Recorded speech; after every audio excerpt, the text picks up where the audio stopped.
બનાસકાંઠાના ડીસા તાલુકામાં વડાવળ ગામે બનાસ નદીના કિનારે આવેલું સપ્તમાતૃકા મંદિર માત્ર એક ધાર્મિક સ્થળ નથી, પરંતુ ઉત્તર ગુજરાતના લગભગ 1200 વર્ષ જૂના ઇતિહાસનું જીવંત પ્રતીક છે. મૈત્રકાળ અને અનુમૈત્રકાળની શિલ્પકળા, અદભુત મૂર્તિઓ, સંત પરંપરા, પૌરાણિક ગુફાઓ અને લોકદંત કથાઓને પોતાના ગર્ભમાં સમેટી બેઠેલું આ મંદિર આજે પણ ઇતિહાસકારો, પુરાતત્વવિદો અને શ્રદ્ધાળુઓ માટે આકર્ષણનું કેન્દ્ર છે. આશરે 8મી સદીમાં નિર્માણ પામેલું આ મંદિર એ સમયની વિકસિત શિલ્પકળા અને શક્તિ ઉપાસનાની પરંપરાનું ઉત્તમ ઉદાહરણ માનવામાં આવે છે. આજે દેવદર્શનમાં 7 દિવ્ય શક્તિના દર્શન કરીને જાણીશું મંદિરનો સુંદર ઇતિહાસ.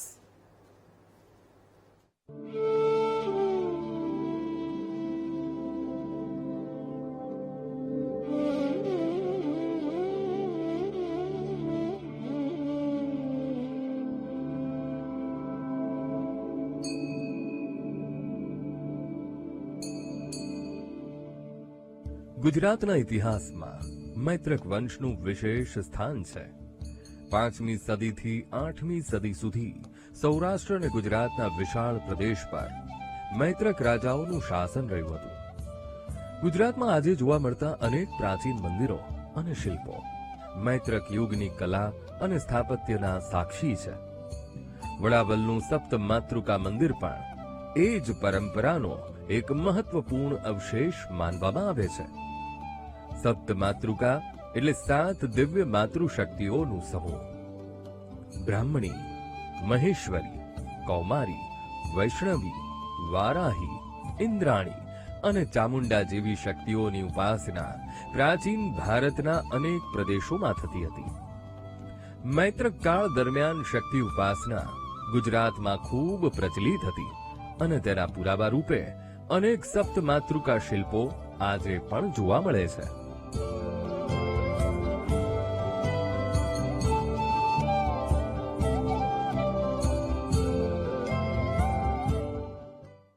મંદિર જૂનું મંદિર કહેવાય છે સાહેબ. કોઈ અમને સાલની તો ખબર નથી, પણ જૂનું મંદિર હતું પેલું, વર્ષો પહેલું.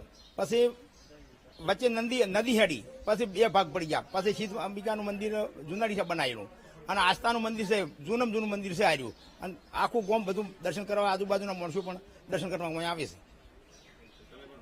હું દરરોજ આવું છું, માણસો બધા દરરોજ આવે છે અને માતાજી પણ કોમ કરે છે. ઇતિહાસકારોના જણાવ્યા મુજબ વડાવળના આ મંદિરમાં એક સમય 13 જેટલી પ્રાચીન મૂર્તિઓ આવેલી હતી. હાલમાં વિષ્ણુ, સૂર્ય, ગણપતિ અને વૈષ્ણવીની મૂર્તિઓ અહીં હયાત છે, જ્યારે અન્ય 9 મૂર્તિઓના સંરક્ષણ માટે તેને વડોદરાની મહારાજા સયાજીરાવ યુનિવર્સિટીના સંગ્રહાલયમાં રાખવામાં આવી છે. આ મૂર્તિઓ માત્ર ધાર્મિક પ્રતીક નથી, પરંતુ પ્રાચીન ગુજરાતની કળા અને સંસ્કૃતિના અમૂલ્ય દસ્તાવેજ છે. મૈત્રક કાળની શિલ્પકળાની સૌથી મોટી વિશેષતા તેની સાદગી અને ઝીણવટ છે. મૂર્તિઓમાં દેવતાઓના ચહેરા શાંત અને આધ્યાત્મિક અભિવ્યક્તિ ધરાવે છે. આભૂષણો, મુગટ, કુંડળ, હાર અને કમરબંધની બારીક કોતરણી પથ્થરમાં જીવંત દેખાય છે. દેવતાઓના વસ્ત્રોની ગોઠવણ અને શરીરના પ્રમાણમાં પણ અદ્ભુત સંતુલન જોવા મળે છે. શિલ્પકારોએ માત્ર ધાર્મિક ભાવનાને જ નહીં, પરંતુ માનવીય અભિવ્યક્તિઓને પણ પથ્થરમાં ઉતારી દીધી હોય તેવું લાગે છે. મૈત્રક યુગની આ શૈલી આગળ જતા અનુમૈત્રક અને પ્રારંભિક નાગર શૈલીના મંદિરોના વિકાસ માટે પાયારૂપ બની હતી.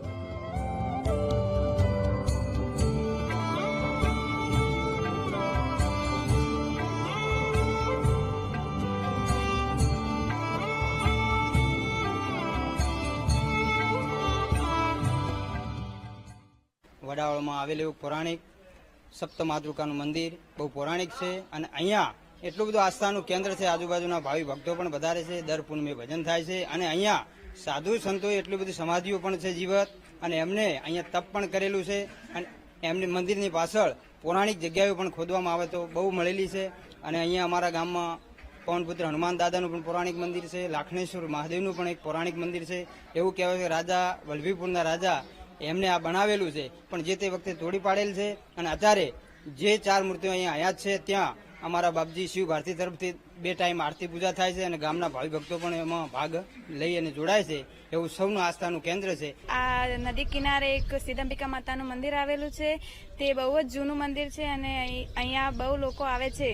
આ ગામના પણ આવે છે અને બહાર ગામના પણ લોકો આવે છે, જે માનતા માને છે અને ગરબા પણ માને છે. નારેળ બધું એવું માનીને માનતાઓ પૂરી કરે છે અને અહીંયા દર પૂનમે ભજન રાખવામાં આવે છે અને ઘણા બધા ભક્તો આવે છે અને અમારા ભક્ત મંડળ વડાવર ગામના પણ બહુ જ હોય છે અને બહુ જ સેવા કરે છે. જે બહારથી આવે છે એમના માટે પાણીની, ખાવાની બધી જ વ્યવસ્થા કરેલી છે અહીંયા. અને હું તો એવું કહું છું કે બધાને આવવું જ જોઈએ આ મંદિરની મુલાકાત લેવા માટે, કારણ કે આ બહુ જ જૂનું મંદિર છે. માત્ર ઐતિહાસિક મહત્વ જ નહીં, પરંતુ આ મંદિર આજે પણ લોકોની આસ્થાનું મોટું કેન્દ્ર છે. અહીં અનેક સેવાકીય પ્રવૃત્તિઓ યોજાય છે અને હાલમાં અન્ન ક્ષેત્ર પણ કાર્યરત છે, જ્યાં ભક્તોને પ્રસાદ રૂપે ભોજન આપવામાં આવે છે. ગામ લોકોના જણાવ્યા મુજબ માતાજીના દરબારમાં લોકો વિવિધ માનતાઓ અને બાધાઓ રાખે છે. કોઈ ગરબાની માનતા રાખે છે તો કોઈ નારિયેળના હાર ચઢાવવાની બાધા રાખે છે. ભક્તોનું માનવું છે કે માતાજીના આશીર્વાદથી તેમની મનોકામનાઓ પૂર્ણ થાય છે.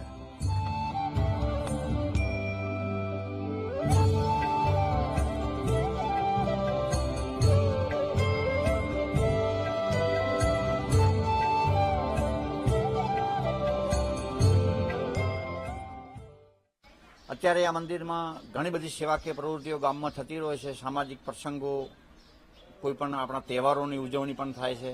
તેમજ હાલમાં અન્નક્ષેત્ર પણ ચાલુ છે.